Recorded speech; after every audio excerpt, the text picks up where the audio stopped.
I am so glad you convinced me that the family car should be the Defender 110.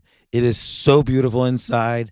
It's so comfortable and it just feels indestructible. Yes, it really is. I've been waiting a long time for the new model to come out. The Defender 110, I'm telling you, it's my favorite car of all times. It's my third one. You know, I have stories of going off road. The guy managed the group. He was like, "What are you doing in this beautiful car?" I'm like, "I'm going off road." He's like, "Are you sure? Because you can use one of ours." And then they look like Mad Max cars. I'm like, no, we're going to do this. And he was shocked. Wow. Well, it's great because the Defender has been reimagined for 21st century adventure, and its unparalleled off-road ability as well as its robust interior are invaluable whether you're headed towards uncharted territory or just a weekend of exploration. The Defender 110 tackles challenging surroundings with absolute confidence. The SUV conveys strength outside and in, featuring peerless technology like an intuitive driver display and an award-winning infotainment system. That's my favorite part, to keep you connected no matter where the journey takes you. Adventure is unique to everyone, and so is the Defender. Choose from the two-door Defender 90, the four-door Defender 110, or the larger Defender 130 with the ability to seat up to 8 passengers. You'll find uncompromising performance in all three. So pack up and go even further with the Defender 110. Learn more at LandRoverUSA.com/Defender. These days, we're all investors, trying to be smart with our money despite our worst impulses. But at iShares, we believe that deep down inside of every investor is a better investor. One that's just waiting to be let out. Explore iShares ETFs and insights and let your best investor out. Visit iShares.com for more information.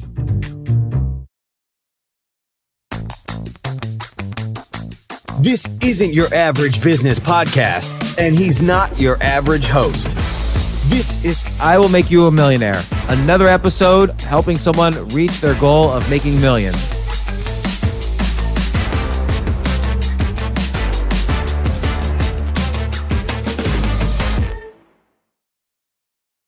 We were talking about Jen live Twitch stream today.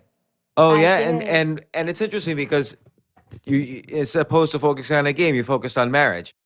Yeah, I did. So it's interesting because everybody goes onto Twitch expecting to find gamers, but I don't know why Twitch is not just used as a live streaming platform for everything.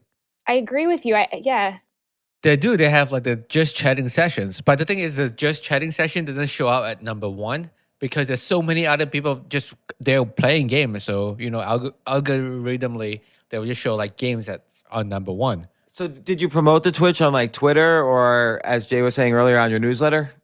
I didn't, because I just wanted to test it out and see what it was like, go through the motions. So I didn't promote it at all, but I ended up having so much fun doing it that now my brain is spiraling of all the different live streams I could do. I live streamed myself writing the newsletter that I sent out this morning, and I shared my screen as I was going through it, and I just wrote the whole thing in 20 minutes, and that's what I live streamed. That's a great idea. And how many people were watching? 0, but I loved it anyway, and I gave it all my full attention, even though no one was there. That's great. The thing is, Jen doesn't put on makeup. That's why 0 viewers. I know.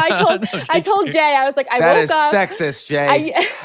No, but I told him I woke up. I didn't put on makeup. I had my coffee, and I just did it very raw and real. I didn't, over rehearse, and I enjoyed myself. Jen, what's your channel? I'm going to subscribe to your channel. Oh no, it's just Jen Glantz. I think, right? Yeah, Jen Glantz. Yeah. I don't think you can subscribe. You can follow first because Jen is not. I am following Jen Glantz right now. Thank you for your support during Check this. out the Coffee Talk stream from 2 hours ago. Oh, here's your video, no. recent broadcast. I was really hoping no one would ever find this, but no, this is great, actually. Great. Oh, so are you sharing your screen? What were you using to do Twitch? I use their software. So Twitch has something you download, and they let you share your screen. So I shared my screen as I was writing my newsletter, and it shows me sort of writing it, Googling for tips on what things I was including, and yeah. This is awesome. Yeah, I like this. It's very It's- raw and just a very big test. We could do a lot better, but you know what? I needed to get myself to finally start, and that's what I just did today. Yeah, I like it. I've been playing around with Twitch myself, but not so consistent. As we talked about last week, consistency is important. And so people Yeah. know when to find you on there. You could even do kind of combine your Twitter Q&A with Twitch so that when you do like a Twitter Q&A or a Reddit AMA or whatever, you could live stream that. So you could talk while you're answering stuff on text. And so then you could respond to either the chat or Twitch or whatever. It's an unexpected use of Twitch. And I want to talk a little bit more about the unexpected today. But first, how are things going? I got your newsletter today. It was excellent. I'm loving your newsletter. Thank you. I'm going to share your newsletter right now, actually. Let's see. I got your newsletter. This was the start of my 3 times a week for the newsletter. So I sent one out on Monday, I sent one out today, and I'll send one out Friday. So I'm doing the 3 times a week. I was scared at first to do that because, again, even though you said every day or 3 times a week, I was so scared that I was going to overwhelm people and that they would unsubscribe. But I got over that feeling, and I'm going to do 3 times a week for now. Yeah, and like in this one, the title of this one was, I'm looking at the questions right now. Let me find the title. 52 annoying questions people ask right after you get married. And I love this because you have the story, you have this woman who's like sitting down next to you on the bench, and then you have the 52 questions, and then you kind of close with, reasons to share this newsletter, which I really like. And I think what might be an interesting follow-up newsletter is to answer some of these questions as well. How do you respond to the 52 annoying questions? Like if I were to ask you right now, well, okay, you just got married. When are you having kids? What would you say? I know. I was thinking that I could maybe choose a couple of the questions and have my humorous responses, have expert responses, have real people responses to almost open it up to all of the different ways you could answer some of these questions. I love this. The one that I wrote on Monday was so popular. Substack even emailed me basically saying, like the automated email saying that it was on fire because so many people were looking at it. It got so many opens, so many clicks, and it was about marriage therapy. And I think it was so popular because it's such a taboo topic. It was called "We Went to a Marriage Therapist Because One of Us Had a Secret." And I think there was just such a catchy nature to the title and the subtitle that it did pretty well for the amount of subscribers I have. So how many subscribers right now do you have? Last week you had just hit 100. Yeah. I think I was number 108.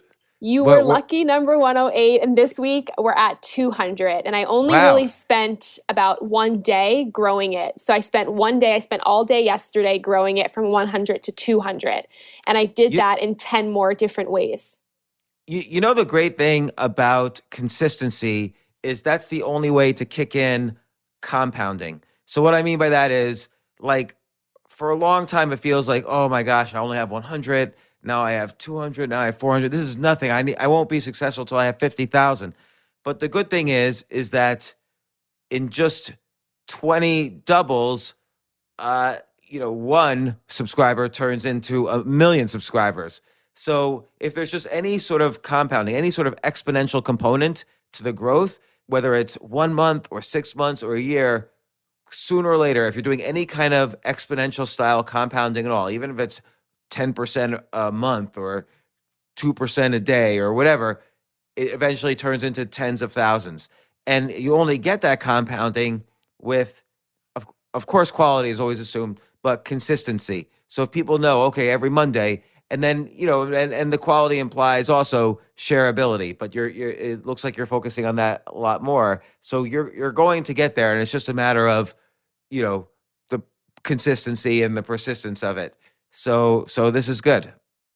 Yeah, and I think so. I used 10 different tricks this week than last week to grow it. I did the giveaway. I did the King Sumo giveaway, and oh, really? that got me like 20 subscribers in less than an hour. Just starting the giveaway, promoting it a couple of different ways.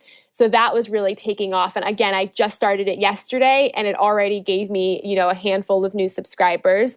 And what are you giving away?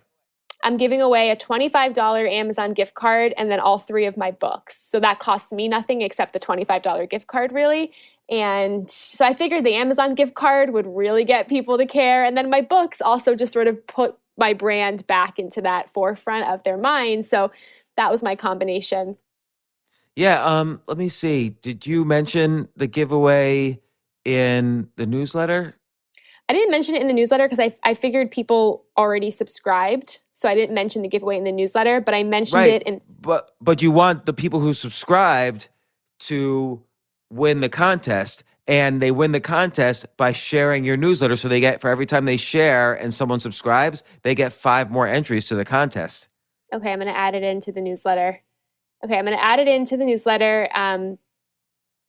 Yeah, I felt like the ways that got me the most subscribers this week was the consistency. So putting out, Monday and Wednesday, putting out new content, not waiting for just 1 week. The giveaway got me new subscribers, and I did a lot more promotion on my existing brands. I promoted it on my podcast, which I didn't do before. I did a whole episode on the podcast, not about the newsletter, but how I grew the newsletter from 0 to 100. And because it was a growth-focused podcast, that really got me a lot of new subscribers to the newsletter. So I just made a list last week after we spoke of 10 new ways I could grow this. And that is what I did in a 24-hour period, was just act on that list. And I was able to double it. So that's an interesting thing. So this was on your podcast. You described a growth strategy for the newsletter. Yeah, and I positioned it as, if you want to grow anything, whether it's a project, maybe it's a new career, whatever it is, this is an episode for you. And I walked them through all of the things I did to grow the newsletter, how you could apply that to your life and your project. And then I also shared with them what worked and what didn't work. And I got a lot of feedback that people loved how there was such a purpose to the newsletter, that the podcast wasn't promotional. It was very much actionable for people to listen to. Yeah, so that's interesting. So let me ask you, before we dive into all things marriage related, let me ask you this.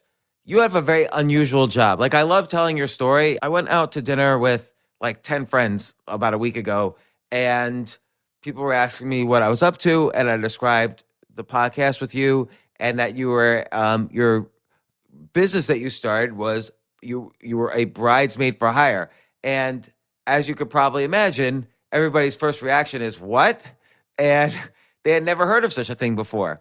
So let me ask you the question, just out of curiosity. What other jobs or entrepreneurship or lifestyle type entrepreneurs would make one say, that you've probably heard about, that would make other people say, what the hell is that? Because doing this, probably other people have contacted you and said, yeah, I do this. That's also really strange and unusual. What other things have you heard about, given that you've been in the unusual entrepreneurship category for a while now? I've heard the things that I'm sure a lot of people have heard about, the professional hugger, that people pay to hug them or to cuddle with them. I've heard about that.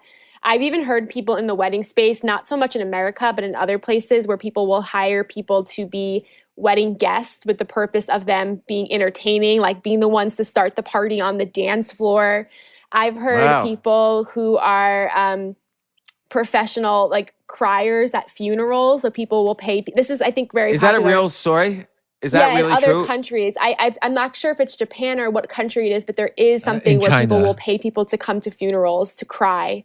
That's one thing. So I've heard that. And those are like the similar types of things to hiring a bridesmaid, but also very different at the same time. I think a lot of the things that people turn their heads at when it comes to an odd job are things that just seem so far-fetched that they're shocked somebody had the courage to do. Even when I started Bridesmaid for Hire, people said to me, oh my God, like I thought about doing that, but I never really took action on it. And it's because it takes a lot of courage to get off an airplane and walk into a person's life and be their bridesmaid. And that's why some of these jobs, I think, really turn people's heads. I think all these things you're describing are, first off, are there any other ones you've heard of? Like, what's another one? Let's make a list. Let's push. I've heard people, who do like interesting kind of like circus act things, whether it's like, oh, this person is a professional fire eater, where they're like eat fire, or like professional sword swallower. And now, are those people hired for circuses or for other things? Usually for events. So not even for circus events, but maybe people will hire them for private parties or for, just other types of events. So I've heard that. I got an email the other day. A woman was talking to me about weird jobs that she's seen. And she said that she's seen a pet psychic. That was something that was very interesting to her. And what does a pet psychic do? A pet psychic will, I guess, maybe talk to your dog, look at your dog, examine your dog, and tell you what the dog is thinking or what the dog might be thinking next or in the future for the dog. So, and what sort of outcomes do people want from that? Like, do they want to know the dog's going to live, or do they want to know the dog likes them? Like, what do people want from a pet psychic? I think some people, and I might be guilty of maybe doing this in the future, want to know the dog's, past before they got the dog. Where did the dog come from? What did they experience? What did they go through? So they almost want to know maybe what happened in the past and perhaps even what the future might look like for their pet. When you love your pet, you will spend money on anything. That is the kind of industry where if you love your animal, you will pull out your credit card for anything. And then what's another one? I think another one that I've heard of is a professional, like the professional wingman sort of thing, which I think people are always very fascinated by. I've heard of a professional wing girl, because if a guy goes to a bar, much better than having a wingman is a wing girl, because other women will see the guy with a girl. So they think it's like social proof. They figure, if this nice looking girl likes this guy, he must be at least acceptable to talk to. Yeah. And I think like that's such an interesting thing, is because I think that there's nothing wrong with that either. I actually thought about starting this business. I don't think that I could do this business, but I would hire somebody to do this for me, is a professional who teaches you how to have conversations. I would almost hire a person who can sit down with me and work with me on how to get better at having conversations. I need to hire that as well. Like, I'm good at these conversations, and I'm good at my thing is I'm good at talking to like thousands of people in a talk, or I'm good at going on stage and doing stand-up comedy. But if it's me hanging out socially with a group of people, even people I know well, I am silent. I can't talk at all. I need that help. I walk into a room sometimes and I just freeze. And that's something that I would totally hire. I would pay $150 an hour for that. Yeah. Another one that I did see was, I forgot the name of the service, but you can, this woman has a very interesting business. You can hire somebody to go to a party with you and help you socialize. So you can hire this person for $25 an hour to come to a party with you and take you into a social setting, into a circle of people, and get you talking, get you socializing. And I thought that was cool. And the business model she had was pretty interesting because she wanted to take on no risk. So her service was really matching people who wanted to do this with people who needed this without really taking on risk or hiring employees. So it was almost like a matching service. And I thought that was really cool. That reminds me of a conversation we had last week, where what's essentially the three components of every business in its purest form. And so Uber is a good example, where people who have an excess of one thing, you have other people who want access to that excess, and you have a platform in the middle. So Uber, some people have an excess of empty car seats. Other people want access to those empty car seats to get from one place to another. And Uber is just the platform in the middle. There's no employees. They're just a matching of people who need car seats to people who have car seats. And this woman is doing that perfectly with the party thing. Uber takes no risk. There's no employees. There's no responsibility if there's an accident or whatever. And they don't have to pay all the, they don't have to deal with all the headaches of employees. And it's just a matching. Say Airbnb is just a matching service. Yeah. And I think that that's a good business model, because you're not liable and you're almost serving as that middle person. Another person I heard of that I've done some work with is a friendship coach who teaches you how to make new friends. I love that. What's wrong with that? Because people use that dating app Bumble to meet friends. So this person will, and I wrote an article where I interviewed her. She gave me experiments to meet people. She gave me 3 experiments of things I can do to go meet new friends. All 3 were wildly uncomfortable, and they didn't necessarily work, but they could work. So people can pay her to help them make new friends. Can you tell me the exercises? Yeah, one of them she wanted me to do was for 1 week when I was out places, making eye contact and just striking up conversation with everyone. So if you're in line to get coffee, find a reason to talk to the person in front of you, behind you, which is sort of awkward to do in New York City. So that was one. And no, it didn't make me any friends, but it did. The point of that experiment was to help push you to be more social in situations that you might hide from. And you never know who you're going to meet. Yeah, it was practice. It's exercising that muscle, which I need to exercise more of. Another one she said was to find a new hobby and go to that hobby multiple times. So if you're going to go to a yoga class with the purpose of making a friend, that first time you're probably not. But what if you went 6 times and every time you went, you made an effort to speak to people?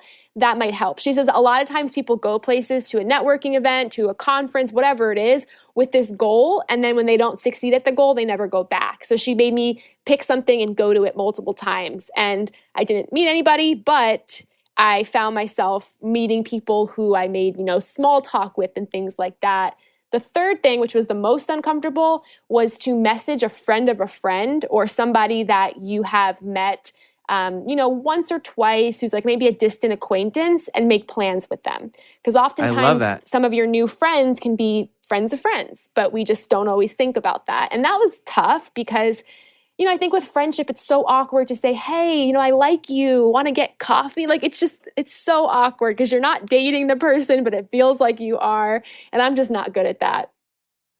Yeah, I love all these exercises. So, you know what? So by the way, we made 11 on our list of weird jobs.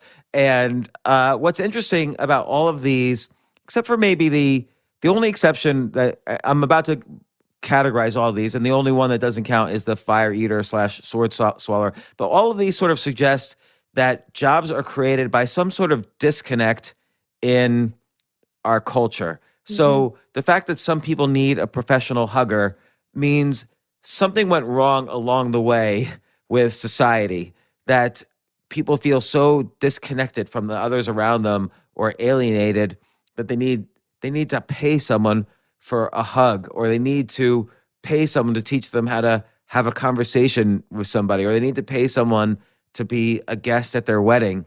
And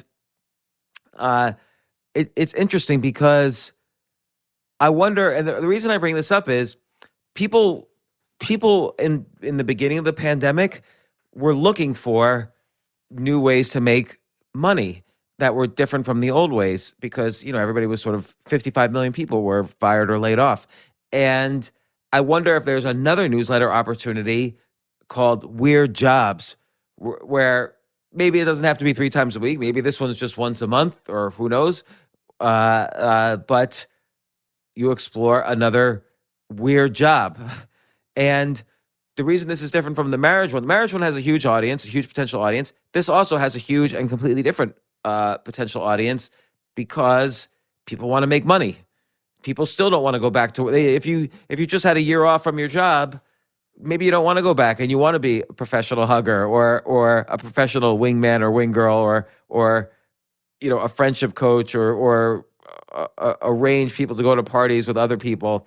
I don't know. Maybe there's something there of a newsletter about weird jobs, or a course, or whatever, or just a one-off book, 101 Weird Jobs, and you sell that from your original newsletter and podcast and so on.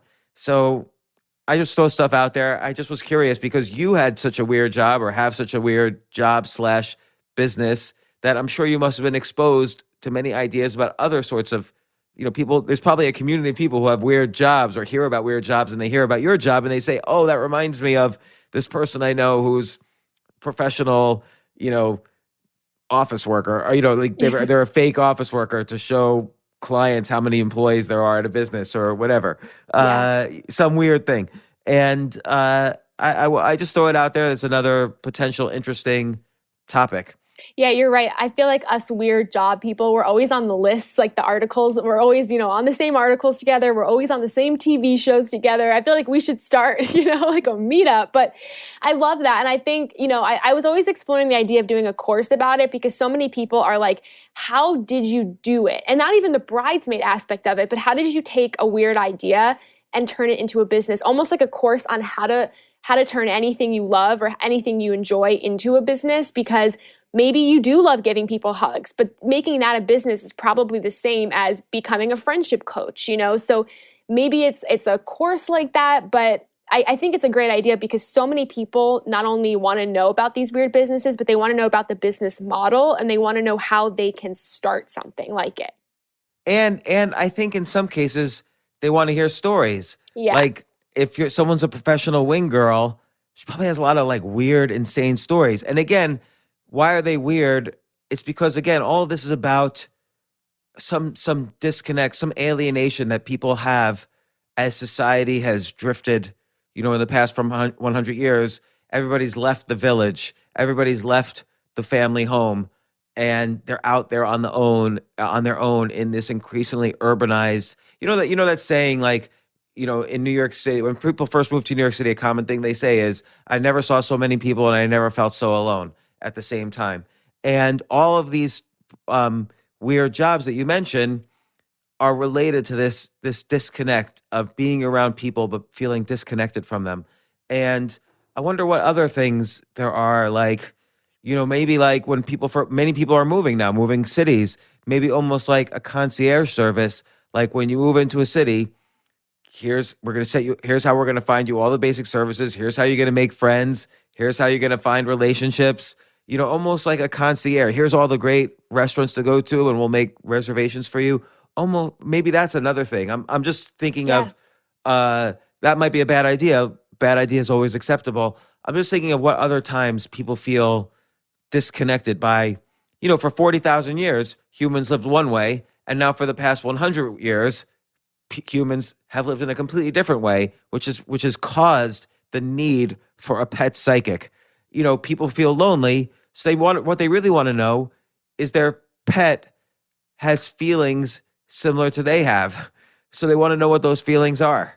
I think anything could be a business though. Like if you think about any life moment, any life problem, anything day to day, anything could be a business.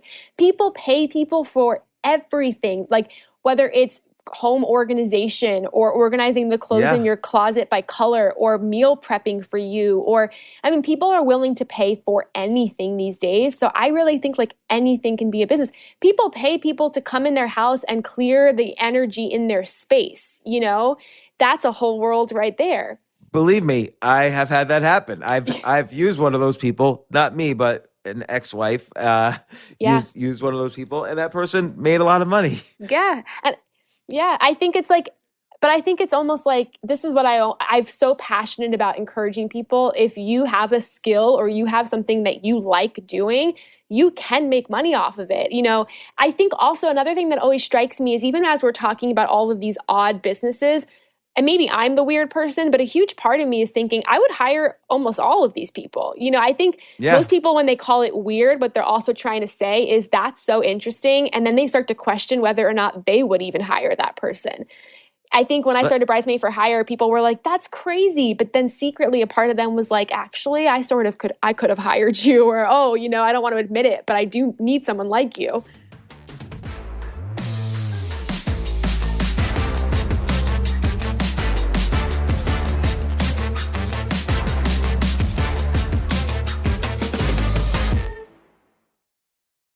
Oh my gosh, I love these clothes. Mizzen and Main, that's Mizzen and Main. It really is the most comfortable work clothes. Travel clothes. I had to travel this whole week. I'm traveling for a week and a half, and I just took Mizzen and Main clothes with me. Close out 2023 in style with comfortable, breathable, packable, and machine washable pieces from Mizzen and Main. As you wrap up your year-end goals, enjoy a Mizzen and Main dress shirt that you can wear confidently. I like that they've very, very just nice, solid colors. I don't really like to get all fancy in patterns and everything, although they do have some pattern shirts, but very comfortable clothes, stretchable pants. It's just super comfortable, but they look professional, and you can wear them casually or professionally. I like some of their flannel shirts or untuck shirts. I love untuck. I never tuck in. So again, whether you're shopping for a special someone or giving yourself the gift you really want, I just buy myself gifts. Mizzen and Main is the perfect gift for any guy who works, travels, and cares about looking and feeling great. As you could tell by my many photos across the internet, I care about looking, fantastic. I'm practically a model. And let's be honest, every guy loves to look great. So again, shop now at mizzenandmain.com and save 20% when you spend $130 or more using promo code James. That's promo code James at Mizzen and Main, Mizzen and Main.com.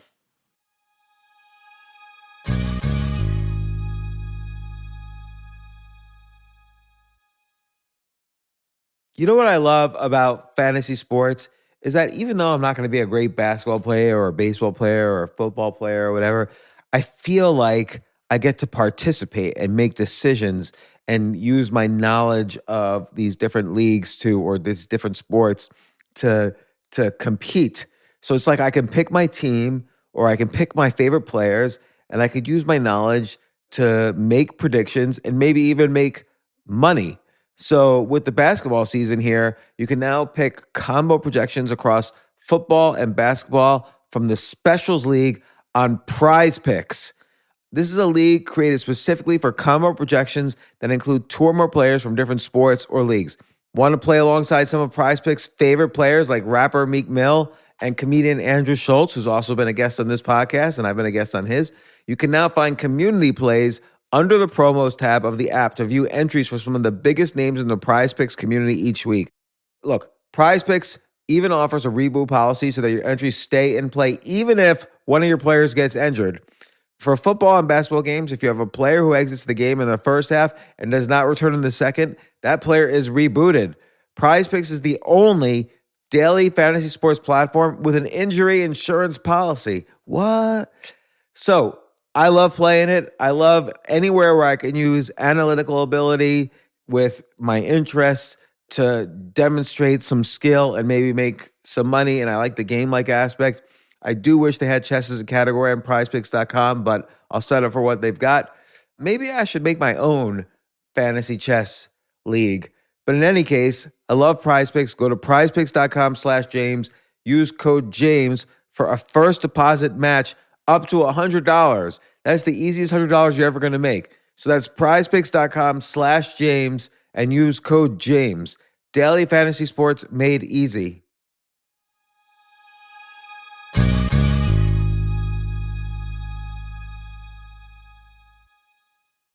The future of learning is definitely online. Like, it's such BS that you have to spend $200,000 or take $200,000 in loans and go to some fancy school when it's useless. It doesn't guarantee you a job. Most employers, including me, do not care about degrees or grades or anything like that. We want to care that you love what you're doing, that you know what you're doing, in some cases that you have experience or that you're willing to learn. But people in general love learning and are curious. Like, the key to success is curiosity. And I think masterclass.com is the perfect model for online learning. I'm really happy they're sponsoring this episode. If you're going to give a gift, give the gift of learning. Masterclass makes a meaningful gift this season for you and anyone on your list, because both of you can learn from the best to become your best, from leadership to effective communication to cooking. Let me tell you some of the classes I've taken. I've taken comedy from Steve Martin. I mean, can you believe I can take a class from Steve Martin on comedy, or Judd Apatow, my favorite comedy director? I could take an actual class from him on writing. Wolfgang Puck on cooking. Dan Brown on writing, or Judy Bloom, who's been on this podcast, on writing. By the way, Wolfgang Puck also has been on this podcast.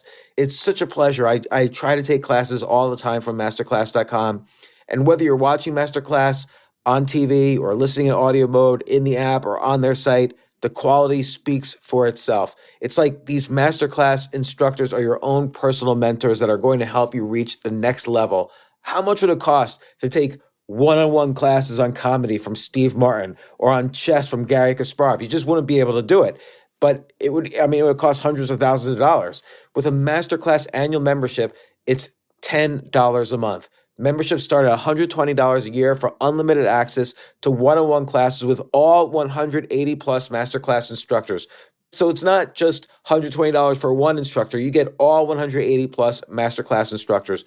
boost your confidence, and find practical takeaways you can apply to your life and at work. And if you own a business or are a team leader, use Masterclass to empower and create future-ready employees and leaders. That's the real education in today's world. So this holiday season, you can give one annual membership and get one free at masterclass.com/JAS. JAS, of course, stands for the James Altucher Show. So right now you can get 2 memberships for the price of one at masterclass.com/JAS. Masterclass.com/JAS. Offer terms apply.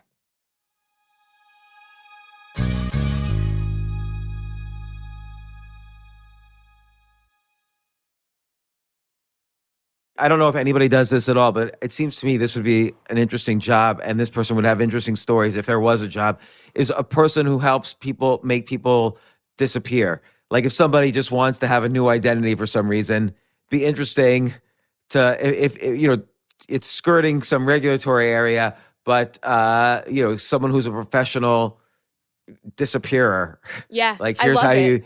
they don't get you the fake passport because that would be illegal, but they tell you, hey, not recommending anything, but if one did want to do this, this is what one would do. Okay, And I so love that. I wonder if that exists. If anybody listening to this knows a professional disappearer, let us know. I'm obsessed. I have one that I will throw out there. I'm obsessed with watching The Sopranos right now. So what if it's like hire a mafia person or an ex-mafia person for the day and just get a tour of their life? You know, I know there's Oh a my guy God. on Airbnb that does this and makes a lot of money doing like mafia tours. But I would hire someone to show me around and take me around for the day.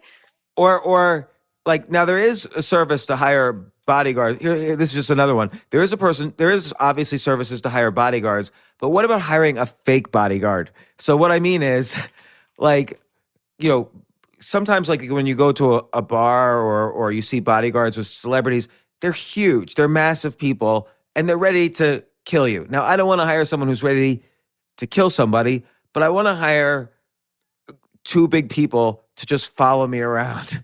Like 2 huge people, so that when I walk around with 2 huge people right behind me, everyone looks. Like, what if I'm planning on playing in my first chess tournament in 25 years in a few weeks. What if I hired 2 fake bodyguards to just stand behind me during each game so that my opponent is just utterly intimidated?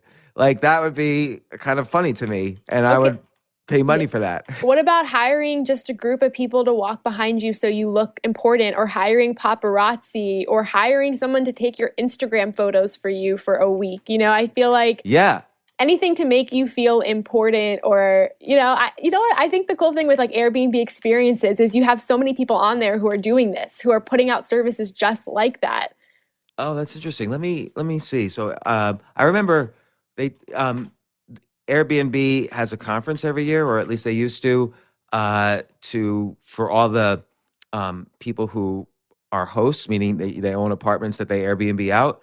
And I actually gave one of the headline talks for this conference because I was living in Airbnbs at the time.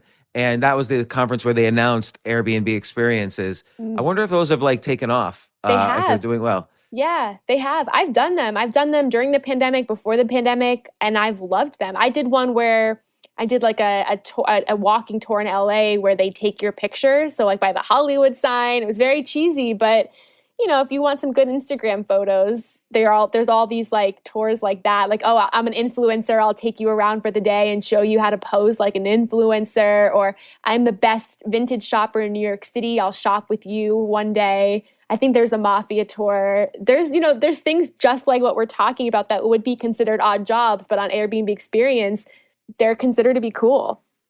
Oh my God, here's one who helps. He's a professional sandcastle builder on beaches. So he helps people build amazing sandcastles. And here's one. You can design your own custom fragrance. Let's see. Yeah, the Airbnb experiences are a good source of these. I wonder if anyone's making... So what's one step up where somebody's making like a lot of money? Because these ones, they're probably not making a lot of money. But I wonder what's a weird thing people can do that makes a lot of money. So I was reading about something recently where a good job is to go to, like, let's say law firms and say, usually when a law firm is done with a computer, they can't just throw it out because there's regulations. They have all this sort of private legal data. And if someone were to steal out of the garbage their computers, they would have access to a lot of private information that's legally protected. So before a law firm, in many cases, I don't know how many law firms obey the laws, but in many cases, a law firm has to do all sorts of things to clean their computers. So I wonder if you go around and say, look, I'll take your computers for free. I'll just do this for free. You don't have to throw them out and take this risk. I am verified in some way, or I'll prove to you that I've cleaned the computer, but you just give it to me for free. They clean the computer and then they sell the cleaned computer on eBay and make a living. And that's like a multi-billion-dollar industry right now. And so there's all sorts of like weird jobs and weird industries out there that people have no idea even exist. Or like another guy I know, he takes recyclables from people, strips the steel out of the recyclables, and then resells the steel on the steel market. The steel is like a commodity and has a price, and you take people's recyclables that they were throwing away for free anyway, or you take businesses' recyclables, so it's a much greater amount, and you strip the steel out of it. It's an ugly business. You're basically collecting garbage and then going through the garbage to find steel, but then you make a lot of money with no costs of just, the cost of stripping out the steel, but that's it. And you sell the steel on the steel market. Yeah, I feel like there's a lot of very unglamorous businesses like that, whether in like the cleaning industry or even with like pandemic cleaning for the virus. Or I heard about, people who clean movie theater screens can make a lot of money. All of those kinds of things can be so huge, but I think people don't ever think about that. They never go there. Someone who basically pandemic proofs an office space. Yep. Can be a regular. Once a month they come in and pandemic proof the office space, meaning the sanitizers are all replaced, the cleaning equipment, the cleaning sprays are all replaced, the doorknobs maybe are replaced. I don't know. You make sure the cubicles, the architecture is just right. I don't know. So anyway, my point is that that's one step higher up than the initial jobs of like pet psychic and so on. Like these are jobs that can actually make an enormous amount of money and are scalable because you built a brand and then you can hire people for it and who can't steal your business. So yeah, it seems like one interesting idea for a newsletter is just one called Weird Jobs. Either you'd get like tens of thousands of subscribers, or people would, people would pay for a paid for subscription perhaps later on. So anyway, I'm just practicing thinking up ideas. Particularly, I started thinking of, everybody. You can. It's like a story. There's this Rashomon story where something happens and you see that story from like 5 different points of view, and everybody sees it from a completely different point of view. So you are a bridesmaid for hire. So on the one hand, one point of view is, oh, how do you become a bridesmaid for hire? Another point of view is, oh, an extraordinary amount about marriages from a different angle than other people. Another point of view that I could look at you as is you're someone who knows something about weird jobs. And there's probably many different ways to slice your experience so that you can get just as much knowledge, but just from a different angle. And I started thinking, oh, well, one thing Jen knows about, along with being a good bridesmaid, is weird jobs that are out there, because that's a weird job. And then not only that, how to monetize a weird job in unusual ways. Like you wrote it's not that you're just a bridesmaid for hire. It also opened the door for you getting publicity. It opened the door for you writing books. It opened the door for you having a podcast. So what one can do with a weird job is not just a weird job, but all these other spokes around the weird job. So it strikes me that that's another potential newsletter. Not that you should do it, but maybe you should, maybe you shouldn't. It's just an idea for the day.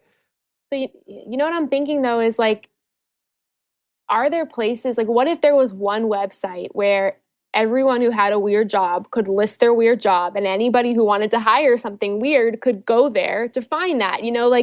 Could it be a marketplace? Because yeah, Airbnb has a little bit of that with their experiences, but is there a place that people can go to list all of their weird jobs, and then people who are like, hey, I have some money, I want to spend it, can go there and find that service, because right now all these odd jobs are scattered everywhere. Yeah, and I didn't even realize, for instance, that you could hire wedding guests who will start the dancing. But if I was having a big wedding with 300 people, maybe I would want to hire one or two people to be professional guests just to make sure it's fun. Or maybe if someone was living right near me and I was going to some random party where I didn't know a lot of people, maybe I would hire someone to come with me to the party because I'm feeling a little shy or whatever. Yeah. Or just for fun, maybe I would hire 2 fake bodyguards to walk with me down Main Street or whatever of some town. And that would be fun. Or maybe I would look at the weird job marketplace and think to myself, I could do that and I could do it in a different way. And now I have a weird job that could maybe make $1 million, like this, getting this steel from recyclables or something like that. Because it's probably, on the one hand, it's a commodity type of business. Anyone can do it. But on the other hand, and this is what this guy told me, the uglier the business, the less competition, the more money you can make. Right. So like everybody wants to be a movie star. So that's too competitive. It's not an ugly business. And it's very hard to make money if you're an actor. But if I want to say, look, I'm going to pick up garbage and find steel in it, people will say, go right ahead. You're better you than me. Yeah. And so ugly business, or that's another title for a newsletter is Ugly Businesses. So I love that, yeah. So there's something there just to think about.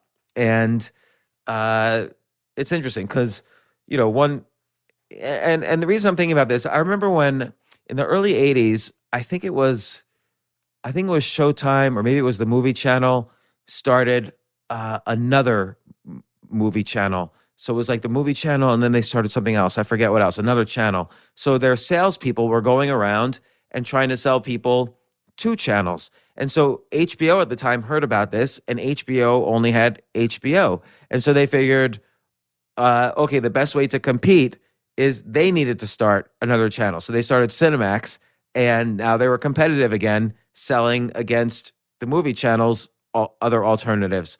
And so, the lesson being, having 2 things you're selling is almost better than one because each could link to the other.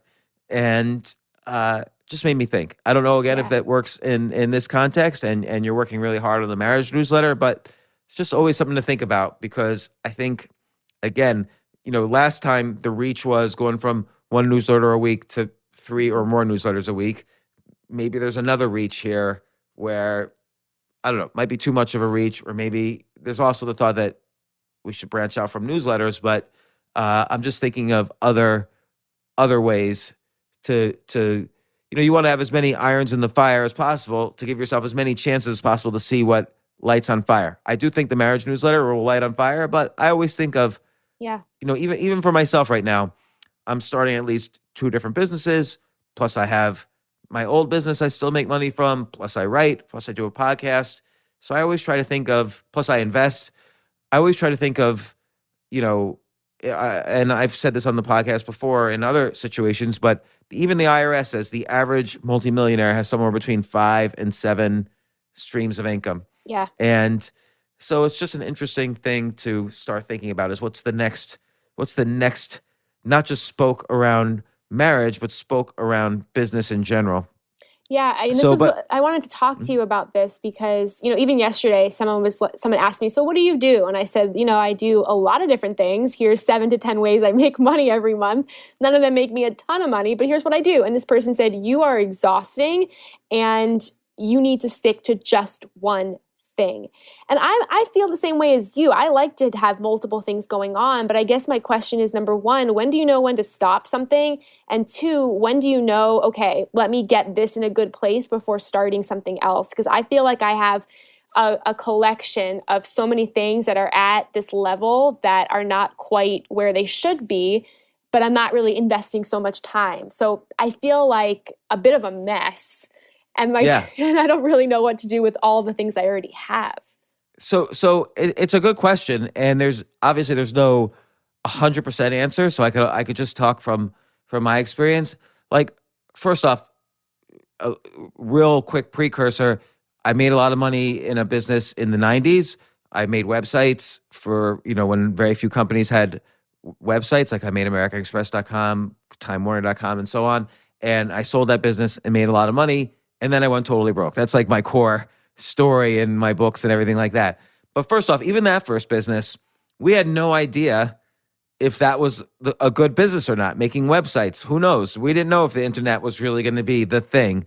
And so we debated, like, should we also be in the iced tea business? Should we also start a record label? Like, we were constantly trying to come up with new ideas. And we didn't really come up with anything else. But we did sell that business anyway of making websites, and I made a lot of money. And then I went broke. So then the next time around, I did more of the collection of income streams idea, which is I started writing every day. So I was selling articles for $200 an article, but I was doing articles 30 days a month. So, or actually, no, it was like $400 an article then. Oh, no, maybe, I forget now. Let's just say, I think it was $400 an article. So I was making about $10,000 a month from articles. Now people don't pay as much for articles. Back then they did.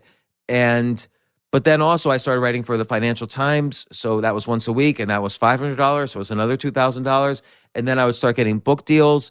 So the advances weren't huge because it was, I was just starting and I was doing financial books. So my advances would be like $10,000, and I would do one a year. But still it was adding to things. And then I started speaking about finance stuff. I was a spokesperson for Fidelity, and I didn't charge them a lot, but I was making, let's say, another $50,000 or $60,000 a year from that. And then I started managing money a little bit, and I was small. I wasn't making huge, but maybe that was another $50,000 to $100,000. And so it was adding up that doing like six to 10 different things. Some of them didn't make any money. Some of them made more money. I was probably making between $250,000 and $300,000 a year. Now, mind you, I had been worth millions at one point, lost it all, so I was rebuilding.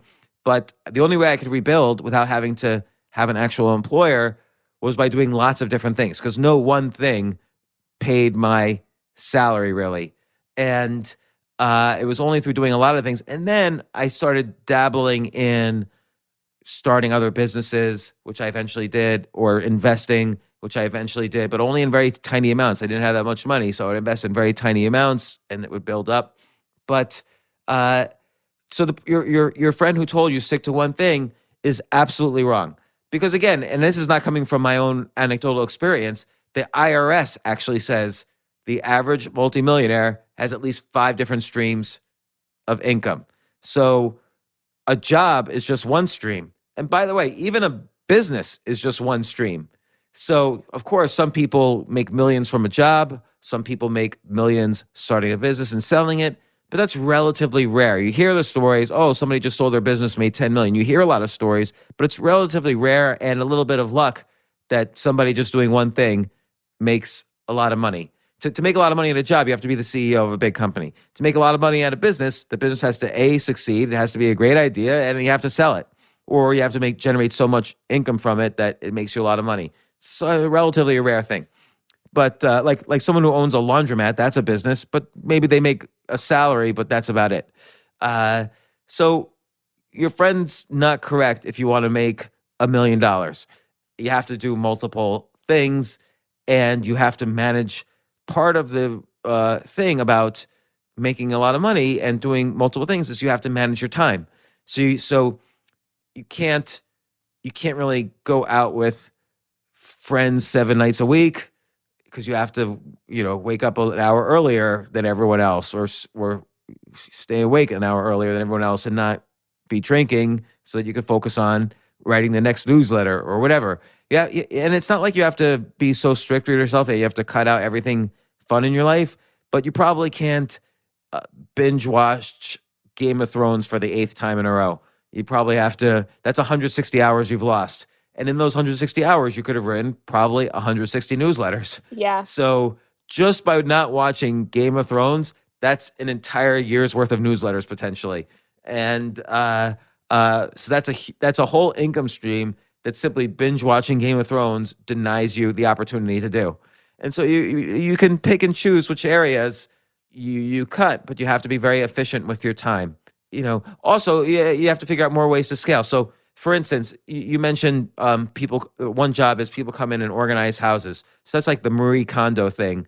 Marie Kondo wrote this book. Gosh, I forgot the name of it. Do you remember the name of that Marie Kondo book? Is it The Art of Tidying Up? Yeah, The Art of Tidying Up. But that is not how she made her money. She has the Netflix show, right? She has all that. And that is not the way she made money. So the life-changing magic of tidying up sold millions of copies. Her Netflix show did very well. But even if a book sells 1 million copies, maybe I don't even know if you make $1 million from that. Like, you do well, and your next book will probably have a good advance, but you're probably not making $1 million from the book. And a Netflix show pays almost nothing because it's like they're a monopoly. You want a Netflix show, you're going to do it for almost nothing. But here's how Marie Kondo made, and by the way, then a lot of people called Marie Kondo and said, hey, can you organize my house? But that doesn't make a lot of money. All these things were just spokes for her. Maybe all together they did okay, but how she really made money, maybe tens of millions of dollars, is she set up a training program to teach people how to be a Marie Kondo coach, a Marie Kondo certified coach at tidying up. So now they can go to people and advertise their business. Hey, I'm certified by Marie Kondo to tidy up your house. And that's how she made her money, is by selling her coaching certification. And so she figured out different ways to scale her business. She had the multiple spokes around this one. The wheel was tidying up, and she had these multiple spokes like book and TV show and doing it herself. But then it's this certification program that was another spoke where she made something like $30 million. And that's, and you only get to do that if you're constantly exposing yourself to new ideas of things to do and new spokes for your business and new wheels even to build spokes off of and so on. And that's the one that worked for her. I appreciate hearing this because I feel like so many people I encounter look at my life, look at my 7 to 10 ways I make my money and say things like, you have to focus on one. If you don't pick one, nothing's ever going to work out. They say those things and you sometimes start to believe it. I think a lot of times when I explain to people what I do, I have this fear, and maybe I'm projecting, that they think I don't do anything well, that they think I just do a mixture of everything. But, I've been working for myself for 6 years, and I do have 7 to 10 streams of income. And I'm self-employed. I make all of my money myself, so I'm doing something right. But you definitely hear people judge somebody who is doing so many different things in their life. Yeah, and so there's two things to unpack there, and I still haven't fully answered when you decide to quit. So one thing is, I actually just yesterday, I wrote the foreword to a book. It's someone who's been on this podcast quite a bit, Brian Keating. He is a well-known physicist. He almost won the Nobel Prize, so he wrote a book called Losing the Nobel Prize. And he on his podcast, he's interviewed a lot of Nobel Prize winners.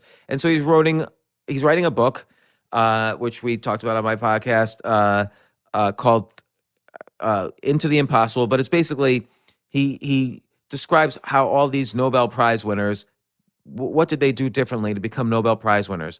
And he asked me to write the foreword.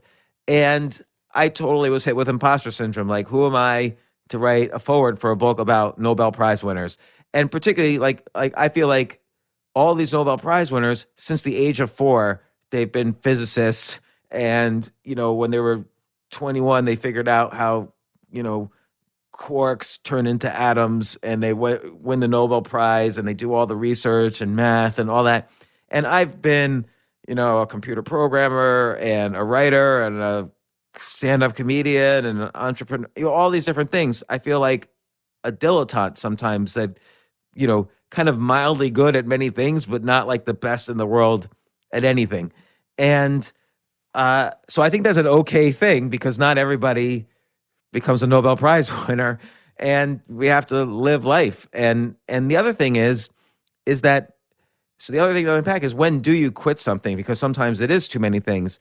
And I think, you quit something essentially when you no longer enjoy it. So if you love doing something, even if it doesn't make money, you should continue to do it, because it's like you said, if you love something enough and you're persistent with it enough, there is some way to make money at it. And I look at, for instance, I'll take chess as an example. Not everybody, there's 65 million people around the world play chess maybe once a day. And not of those 65 million people, only 10 people are in the top 10, and only the top 10 can make a living playing chess. But then there's some people who stream playing chess on Twitch, for instance, and we were talking about Twitch earlier. But I know people who are maybe in the top 10,000 or the top 100,000 of chess players in the world, but they're making a better living than some people in the top 10 because they're killing it on Twitch now. Or maybe there's other streams. They started a publishing company selling chess books to the 65 million people who are interested in chess, and they're making a killing. So if you love something enough, you're going to find some spoke over the years where your love could be transformed into money. And I'll just use, I'll pick a different sport as an example. So I'll pick tennis. So in tennis, if you're playing tennis and you're constantly slamming it, to the other side, so you're in control of the point. Like you're the one who's control. The other person's barely returning the ball. You're hitting it constantly to one corner as fast as possible. Your opponent is barely returning it, but you're in control of the situation. So now you can't win that way. You can't win because he's always returning it. But what you could do is you can transform your advantage that you're slamming it harder than he is, so he's a little off balance. You could transform that advantage into a winning advantage by then hitting it to the other side of the court unexpectedly. And what my point is that if you love something enough, you'll learn more about it, and you'll be able to transform that advantage, which is your love and knowledge for something, into something you can monetize. Everything's about transforming advantages into a better advantage, and or a different advantage. So a monetizable one in this case. So that's why I agree with you that no matter what you love, you build up enough knowledge and experience and network, and you're able to transform your advantages into something you monetize over time. But when you don't love it anymore, that's when you should probably give up, or when it's just too hard, or things are difficult and there's a struggle. And like, for instance, for you to go from 200 subscribers to 20,000 is going to be hard, but that's a good thing if you love doing it, if you enjoy doing it. You don't have to love it every moment because it's a struggle. Nobody loves pain and too much struggle. But if you love it enough and it's too much of a struggle one day and you wake up the next day and you want to go at it again, you're still in love with it, even if not every single minute. But if just over a period of time you think, this is just not working, it's more of a gut feeling. Like one time I started a business, I created an online dating service, and I raised money for it. Everybody wired their money. And the day after everybody wired their money, I woke up like in a panic because I just didn't really feel like I could do this. Like I didn't feel like I knew what I was doing. So I just simply wired everyone's money back and shut it down. And I was out some money. I'd spent some money building the business, but I didn't want to double down on it. I didn't want to put good money after bad. And so I just gave up. Or another time I was doing a podcast called Question of the Day with Stephen Dubner, who's a co-author of Freakonomics. We did like 150 episodes or so. And it was fun, and I enjoyed hanging out with Stephen. Was doing it 3 times a week. But it became a chore, and we weren't growing anymore. Like, if anything, our download numbers were going down a little bit. So it was time to give up. We had maxed out what we were going to get from that, and there were other things I was interested in. Yeah. So you just kind of know when to quit something. And that sounds like a bad answer, but it's the only answer, really. There's no formula. I get it. I feel like it's a character flaw. I was like this in relationships too, where I knew it was a wrong relationship, but I'm so loyal, and I think that's a blessing and a curse. But I think another question I was going to ask you was, when do you know, like, hiring someone to help you? I've been a solopreneur for so long, and even with some of these projects, even with the newsletter, when do you think to yourself, okay, Jen, you have to hire an assistant. You have to hire someone to help with this. I'm the kind of person where I don't hire anybody. I learn, and then I do it based on how much I've learned how to do it. I figure things out, and I think that's definitely a flaw too, is not knowing when to bring someone in to maybe help with some of these projects. This is a great question too. So in my first business, it was called Reset. Again, it was the business that made websites. I was really against hiring anybody until finally we had so much work that I had to hire somebody. And then I was really against hiring a secretary or an assistant until finally I was just getting so many phone calls and dealing with so many menial tasks I didn't want to do that I had to hire a secretary. So you only hire when you're at the brim of you just can't move one more inch Yeah. unless you hire someone to help you move that inch. Or if you have like an easy task that is, you know, you're just not qualified. Like for instance, I used to be a computer programmer, but I majored in computer science and my first business involved me as a programmer. But now it's 20 years later, I can't really program. So if I needed a programmer, I would hire that. So it's also good to hire when you know that if I spend $10, I'm going to make 100. If I spend 10,000, I'm going to make 100,000. So you hire when it's accretive to your earnings. So let's say you know that you being entrepreneurial makes you $500 an hour. You're okay hiring someone for $30 an hour to do tasks that you don't want to do, like, you know, whatever it is in the newsletter business, like organizing a King Sumo contest, for instance, or whatever. So then you can hire an assistant for those things.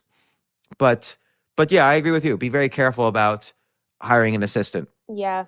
Until you absolutely need it. I've always been weird about spending money on things, but you know, even with this newsletter, I'm so proud of myself because I was like, you know, I'm just going to spend money. One of the ways I'm going to grow it is, and I was researching this and I found this way, is you can pay to advertise your newsletter and another person's newsletter, right? So I found a newsletter that had an audience that I thought could be similar, and I paid for an ad that's going out July 16th. And I thought that was a huge step for me because I'm so cheap and I don't like to pay for things. But I was like, you know what, Jen? It was $120, which I think is a lot, but it could maybe give me hopefully 50 new subscribers. That to me was worth it. Yeah, and so that's a great idea, and particularly, where's the audience of newsletter readers? Well, they're reading newsletters, right? So it's a great idea to hire to buy an ad in a newsletter. But here's the thing, and you discovered this with Facebook ads a few weeks ago. The critical thing is always measuring success and failure. So you just want to know that where did the traffic come from? Did it come from an email, which might mean that they subscribed or came to your site after reading the ad in another newsletter, or maybe you set up a special URL from the ad so you could track it. You just want to basically make sure you have the right analytics for all these things. Yeah. And you know, there's all sorts of weird ways to advertise that might be cheap. Like during the pandemic, it might have been cheap to advertise on billboards. Or one time, Jay and I tried an experiment where I put an ad in, you know, New York City cabs. You know those TVs in the New York City cabs? I bought some ads in that just to see what would happen. Nothing much, but it's an experiment. Experiments are always worth it. If you can measure success, if you have a metric beforehand of how you're going to judge success, and then you make sure you are able to actually execute on that. But yeah, so this brings us to how's it going? What have you been up to this week? So this week I made it my goal to double the subscribers, which I did. I made it my goal to start the 3 times a week frequency, which I did. And I remember last time we talked about like maybe brainstorming ideas outside of the wedding industry. So I brainstormed 10 potential business ideas or categories outside the wedding industry. That was hard. That took me a lot of time to figure out and do. So those are some of the things that I was working on. But I also just because I'm feeling so inspired, I've been making little changes to existing businesses and projects of mine and seeing such a change. You know, with my Bridesmaid for Hire business, I changed some of the landing pages. I added videos. I just made some really quick changes, and I've seen a lot of success from just little things like that. So I noticed that even when I'm working on the newsletter or new things like that, I'm just finding myself really spilling over on other projects, making little changes and doing experiments too.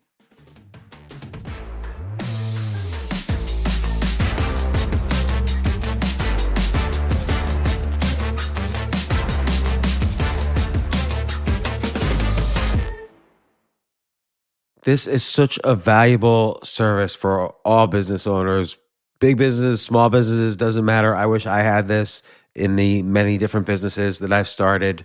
Sometimes it seems like your business is humming, but then suddenly you don't understand it. You're starting to fall behind. You're not understanding where your costs are, where your revenues are, where your payments are. Teams are buried in all sorts of like BS work, and you can't seem to close the books. So you need like one dashboard, one source of truth. I'm jealous of this business, NetSuite from Oracle, of course, NetSuite by Oracle. I wish I'd come up with this idea. It's a brilliant concept to have all your business intelligence on one dashboard. This is why you need to know these three numbers: 37,000, 25, and 1. So 37,000, that's the number of businesses which have upgraded to NetSuite by Oracle. NetSuite is the number one cloud financial system, streamlining accounting, financial management, inventory, HR, and more. 25. NetSuite turns 25 this year. That's 25 years of helping businesses do more with less, close their books in days, not weeks, and drive down costs. 1, because your business is one of a kind. So you get a customized solution for all of your key performance indicators, your KPIs, in one efficient system with one source of truth. Manage risk, get reliable forecasts, and improve margins. Everything you need to grow all in one place.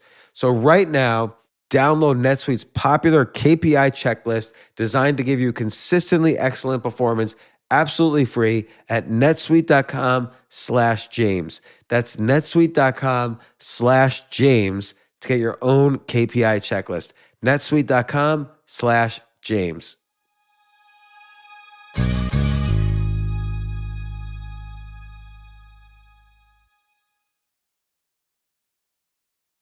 You experimented on Twitch. You streamed on Twitch, which I would try a couple more times. So now I'm looking at some of these 10 businesses outside, like card decks. I love that idea. Maybe there's even card decks, like the Should You Get Married card game. Yeah. And maybe it's like you have like 100 different situations, and there's probably a game there somewhere where a couple plays it, and I give my fiance or girlfriend or whatever two cards, and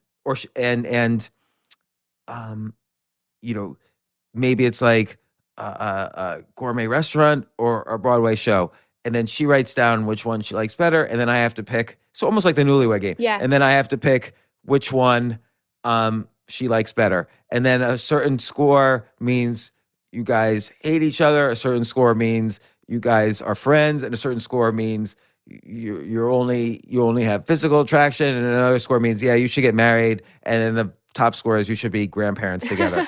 And so that's one idea. Or it could be like your sister is here's a situation that's in one of the cards.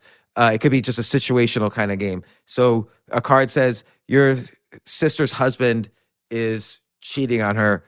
Do you tell your sister? And I have to guess what she would do, and she writes down what she would do, and then we compare, who's right, and you could score it. And then it's the way people get to know each other. So I think that's an exciting. I think making a card game for couples. Should they get engaged? Should you be engaged or not? Yeah. Or should you be married? Or should you get married? Sorry. And that might be a fun card game that would sell 1 million, decks. Or you'd sell it off your newsletter. I am obsessed with starting a card deck. This was a goal of mine in the beginning of the year because I see them really exploding. There's some people out there who have created these card decks, these games, and they sell really, really well. I was even thinking of one for the first years of marriage, something catchy around like tough conversations or conversations to have your first year of marriage, like games or activities, challenges, experiments, like something around the first years of marriage, because that could be a product that I think could really sell. But then again, it could just be relationship card decks in general, like the Should You Get Married card deck, the first years of marriage card deck, the before you go to a marriage therapist card deck, like all these different kinds of things. Yeah, so let's think about this for a second. Now it seems overwhelming, like, oh my gosh, how am I going to make a card deck? But if you really break it down, this is the beauty of breaking things down. It actually is not so overwhelming. No. So let's say we're going to do that situational one where it's like some really tricky situation, and you both, one side writes down what they would do, the other side predicts what they would do. And so, okay, the first thing is, let's say you have to come up with 200 situations. Yeah. That's step number one. That's not so hard. You have No. a cup of coffee in the morning, you write Yep. down 200 situations, maybe 2 or 3 mornings. It just takes you a couple hours. Or you go on tops. Quora, my new favorite place, Quora, and you research what people are asking. I mean, people are asking such honest things, and you write down those situations. Exactly. Yeah, like, there's so many situations on Quora. That's a great idea. So, okay, number of situations, that's not overwhelming. You can do that. Then I'm going to Google right now, how do I print a card deck? There's so many places you can do it. I've researched this, and there's so many places you can do it. It's not that expensive, and you can customize an entire card deck. Yeah, like here's one, shuffledink.com. Request a quote for your game cards. Yep. Done. Yep. So all you have to do is give them situations and pay for a card deck to be made. Okay, no problem. So get a card deck printed, 10 seconds, because you just have to hire them. And then maybe you need like illustrations and design, but maybe they do that actually. Let me see. I'm gonna just hit this one link. It's an ad. I'm giving Google a little bit, 3 cents or whatever they paid for this ad. Custom playing cards. Do they design? Let's see about. Oh yeah, they have templates and graphics. So okay, your design's all done. So I don't know. It seems like it takes 5 seconds. I'm gonna do this. It seems like it takes 5 seconds to make a card deck about marriages. Now the harder part is figuring out how to sell it. Yeah. But you can market it on your newsletter, or you could market it on your podcast, or everybody who's ever emailed you, you can email them. I just made this card deck, or you could put it in a Facebook thing, or you could buy, ads on, relationship sites. I don't know if like Tinder sells ads or other dating sites sell ads, but you could buy an ad on, there's probably plenty of places. You could buy an ad on Pornhub, like it's for 3 cents, and people certainly at least want relationships there, or maybe they have relationships that they're not satisfied with. I don't know. Yeah. And so you can just try different ways to market it, given that. And by the way, here's an idea. You can advertise it before you even make it, because you can make it just like one card and have a graphic designer make it as if it's real. And then if you get enough people interested, then you place the order for the cards. Right. So, and if nobody's interested, you could say, forget it. Or the other thing is you have to set up an order page. But that's pretty easy to do, right? You could just, there's plenty of like, Shopify or Etsy or even eBay and Amazon store to set up an order page. And those are, it seems like, so coming up with the situations, getting it printed, figuring out the first few places to advertise it or market it, and setting up an order page. Those are really just the 4 tasks to set up a card deck business. It's a pretty quick way to make another spoke. Now, maybe it could flop, or maybe in the worst case scenario, you make 10 or 100 decks and you do them as a giveaway for the next 100 people who subscribe to your newsletter. Who knows? Yeah. There's some other use for it that you could do. Or it's just a fun thing. It's a friend of mine wrote a book, Giftology, John Rulin, about the importance of, getting business through giving good gifts. And his book's called Giftology. And maybe it's just your own personal deck that you've made and you give it as a gift to people, and that, keeps the connection with them in some interesting way. So, this is just to say that all these ideas, like at first an idea feels overwhelming, like, oh my gosh, now I got to make a game and a card deck. But actually it might be fun to make up 200 situations. At the very least, that's content for a newsletter. Yeah. And it could be like, here's what you need to ask your girlfriend or boyfriend the day before you get married. And then you give the 200 situations, or part 1 is 100 situations, part 2 is another 100. Yeah. And so that makes the newsletter easier. That's the worst case scenario, is that you have 100 interesting situations and you never make the card deck. So I always try to think of, do I get value out of the worst case situation? So the worst case is a bad idea, but maybe I could transform the idea into something else. And so let's see. So 10 businesses outside the wedding industry. I'm looking at your list right now. Live streamer, motivational advice, pep talker, text message. Yeah, all these things are fun ideas. Coaching or courses to help people build something. That's a good idea. That as you get an audience, you can think about what types of courses. And then, what's this one? Old things that aren't making money but could.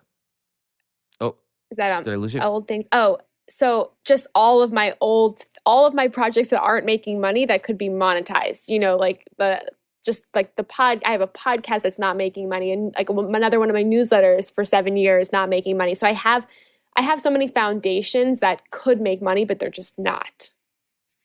Yeah, sometimes it's just a matter of thinking about them in different ways. So, for instance, you could take, we might have talked about this before, you could take some of your podcast episodes. Let's say you have a bunch of podcast episodes, I'm just making this up, about adultery. Yep. You could write a book, How to Deal with Adultery, by combining those episodes, getting the transcripts, having an editor, shape it up a little bit, and then uploading it to Amazon, and you have a book done. And so that's a way to kind of take an advantage you have, which is you have a bunch of content about a topic, and then transform that advantage into something that's maybe a little bit more monetizable, like a book or a newsletter or a course, and create it. So that's again, this idea of transforming a positive advantage into an even greater positive advantage. So, depending on how you measure positive. So I always look at like my own podcast and, okay. So like, here's an idea. I'm looking at your list that you've been adding every week, or every time you've been on, you've been sending me notes beforehand of what you did and what you're doing and what you're working on and what you're thinking about and questions you have.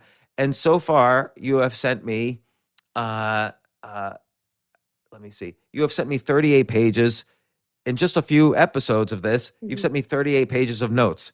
Well, after 10 or 20 episodes of this, or let's just say 10 episodes, not only will you be on your way to making money, but you have a book about your process of making your first million, say, or your first X. And this is a book that all these notes are going to turn into a book at some point. So everything could be transformed, is a good way to look at it. And you don't know really in advance which is the one that becomes the home run. Mm-hmm. Hopefully all of them do, but one of them will. Yeah. And boom, that's how you transform, for instance, even just these notes into something that could make money. Do you think I worry about exhausting my audience? Do you think that's something to worry about, is exhausting your audience with every week or every other week? Oh, a new book, a new this, a new that. I've thought about that as well. Like sometimes there have been some years I've put out like 2 books, and there was one time I put out 5 episodes a week, and then I was doing another podcast at the same time. So altogether, I was putting out 8 episodes of me a week. And even Ryan Holiday told me, "Oh, you're going to tire out your audience," but I don't think that's true. I think what happens is you might not get as many readers or viewers per episode or issue or whatever, but you'll ultimately grow your number of unique readers. So some readers might say, "Oh, well, I'm not going to read everything that Jen puts out, but now I get to pick and choose what I'm going to read or listen to or whatever." But the more content you have, the more opportunities it gives for people to share. And so ultimately your overall audience of unique followers grows, even if per episode doesn't grow. Yeah. It's just people will pick and choose now what to listen to. So I don't think ultimately it's a bad thing. I think everybody always says it's quality, not quantity. I actually think it's the reverse. I think it's quantity, because out of the quantity, you'll get some quality. Yeah. And there's people out there who want to be writers, but they are perfectionists. So they want to put 20 years into making that one great novel. Well, you need experience to make a great novel. It's very rare that the first book someone writes makes their whole career and makes them millions. So you have to write a lot to be a good writer, and to have the luck, and to have the right combination of things that will make that you don't really know in advance what's going to be popular and what isn't. So it's it's a lot of making money is a quantity game. And I wouldn't worry about people getting tired unless it's like sometimes, for instance, if I write every article, well, I went broke and then this is what I did, people will get tired of that. They won't read my articles anymore. He always writes about going broke and then bouncing back. I've read that already. Yeah. But if I again slice my life in different ways and have different ways of perspectives of looking at things, then people, okay, I don't want to read about him going broke again, but he just did a profile of Leonardo da Vinci in his own unique way. Leonardo da Vinci went broke, and here's how he came back from it. I'll read that. And so you kind of just have different ways to slice things, and that's how you make, that's how you turn that quantity, the advantage of quantity, you transform it into the advantage of quality, which transforms into a greater audience overall. I appreciate that. Yeah, it makes total sense, and I appreciate that. And I think it's just such a thing I'm always so scared of. Even with this week, when I said, okay, I'm going to put out 3 newsletters. The first one, I thought of you because I was so scared to press send. It was about going to a marriage therapist with Adam, and I was so scared because it was so personal, and I figured maybe it would scare some people. Maybe, I don't know, I was so scared. Finally pressed send on it. It took me way too long to do that. Then this morning, I said, you know what? I'm not going to be a perfectionist. I'm just going to write it in 25 minutes and send it out. And I did that. And I felt such a shift. And it's awesome. Thank you. But I felt a shift. And I also thought of you, and I felt so scared to put that out because you always say, if you're not, you always say that you get scared. If you're not feeling scared, then maybe it's not good enough almost. Or I forget how you say it about some of the things you write. But that marriage therapist one was so personal and scary to press publish on. But it got so much attention. And I think that was big. Even 52 annoying questions people ask right after you get married. This was an experiment for you also because it's a listicle. And sometimes people are afraid, oh, did I really do anything original with a listicle? Sometimes people don't like those. By the way, listicles do great. Yeah. There's a reason why it's the 10 commandments and not the commandments. So listicles historically do really good. There's a reason that lots of religious texts are numbered. There's the 4 Noble Truths. There's the 108 Yoga Sutras. There's the 10 Commandments. The books of the New Testament are numbered, and on and on. But I think I would do more listicles even. But like, for instance, what were you scared when you published this one? Oh, you published this one also while you were Twitch streaming. So you could be afraid that potentially it's, you were distracted while you're writing it, and it might not be as interesting, but this was an awesome one, the 52 annoying questions. So, and also you might not want to piss off. Here's another thing I would be afraid of if I was writing this one. I wouldn't want to piss off anybody who was asking me those questions. So yeah, I mean, I've been writing nonfiction for so long that I piss everyone in my life because everything is content to me. Every conversation is going to be written, so I'm never really scared of that. Though I was a little scared about, Adam is now the main character of all my stories. Luckily, he doesn't really care, but now I'm writing about my husband, and our first year of marriage. So I don't ever ask him. I just put it out there first. It's crazy. Like I have lost friends, family, customers, everything from my writing. And, that shouldn't happen, but sometimes it has, and it's out of your control. I try never to hurt anybody in my writing, but except for myself. I'm willing to hurt myself.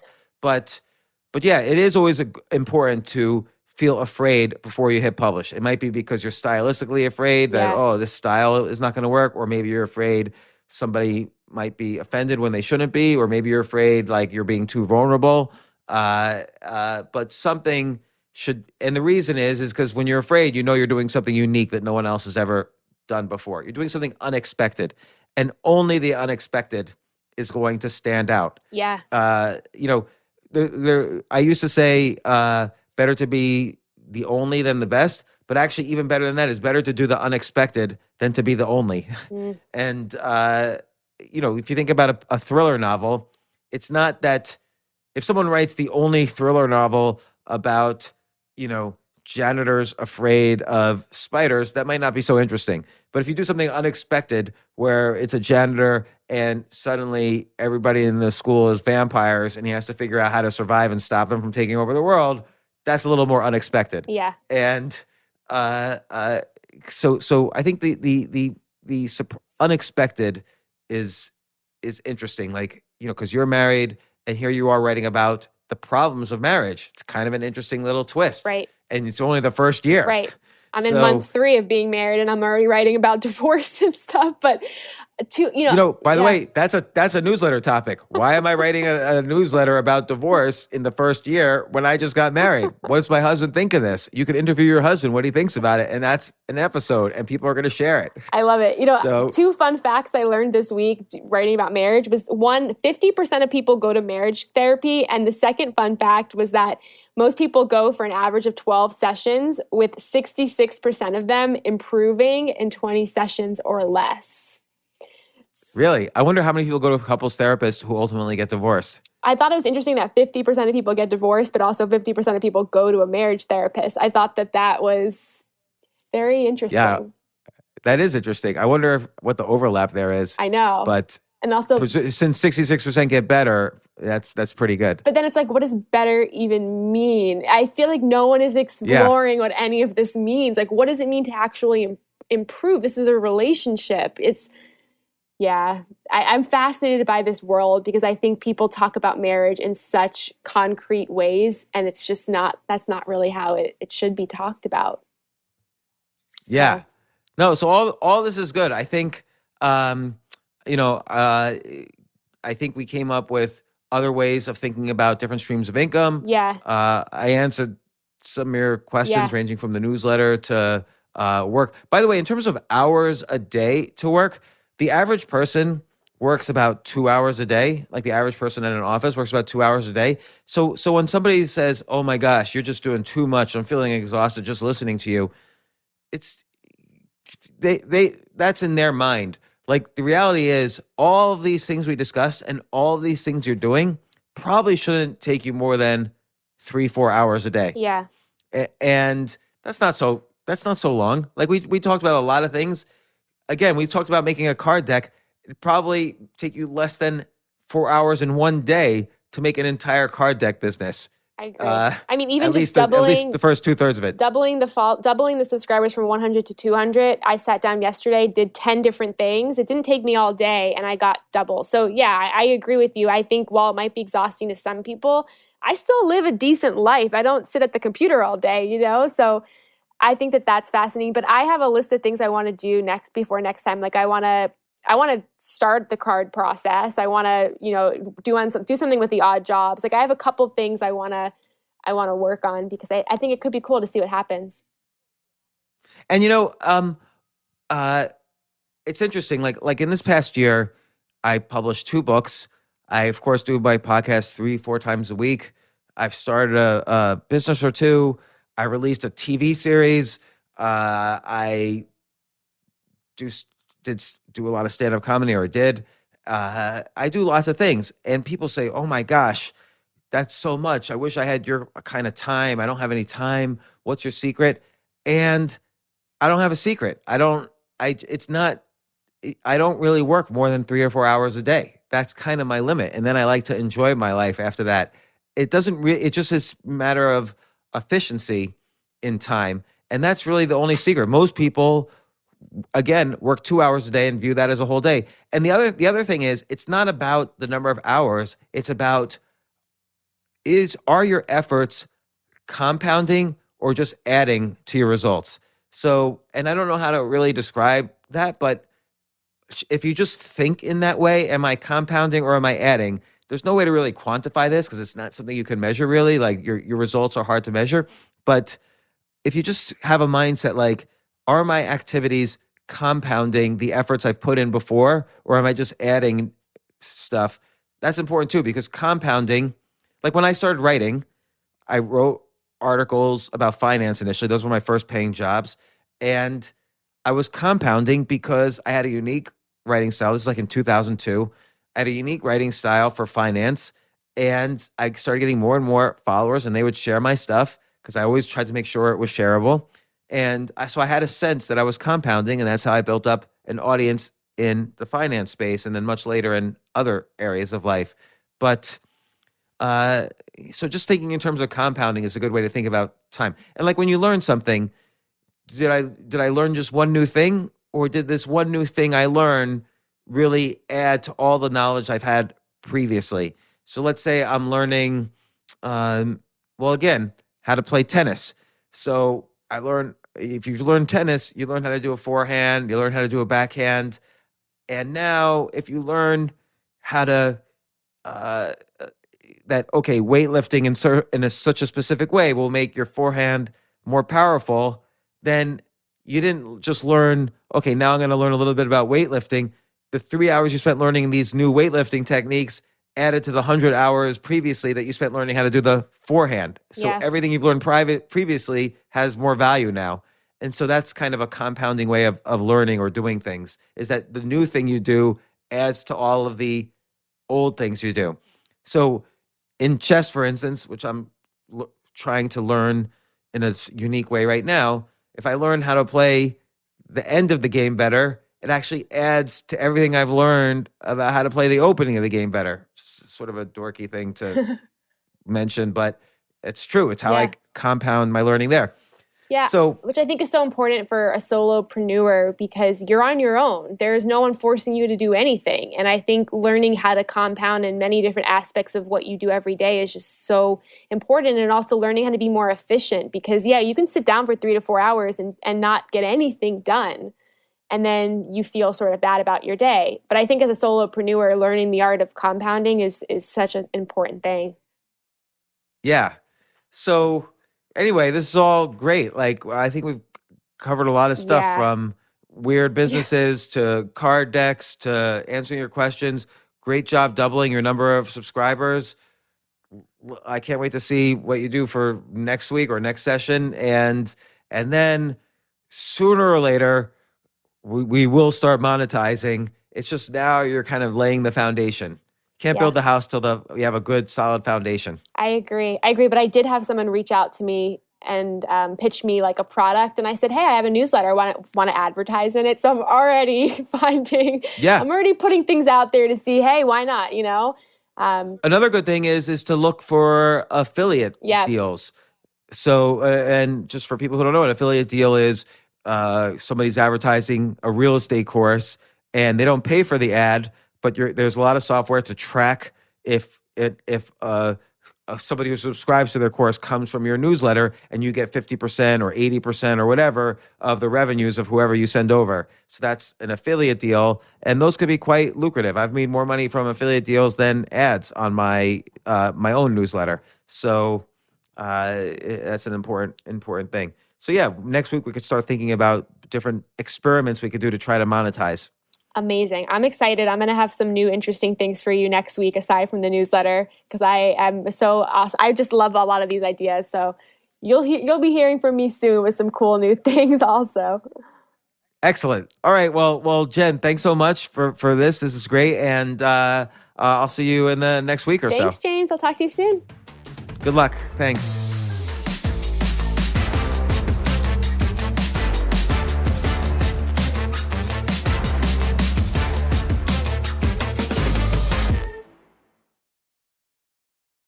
Thanks to generous community support, Wounded Warrior Project has helped post 9/11 veterans and their families since 2003. Through no-cost physical and mental health services, legislative advocacy, career assistance, and life skill training, we're there every step of the journey. It's possible to feel understood. To get support when it's needed most. And now I know anything is possible. And we're just getting started. Learn more at woundedwarriorproject.org/together.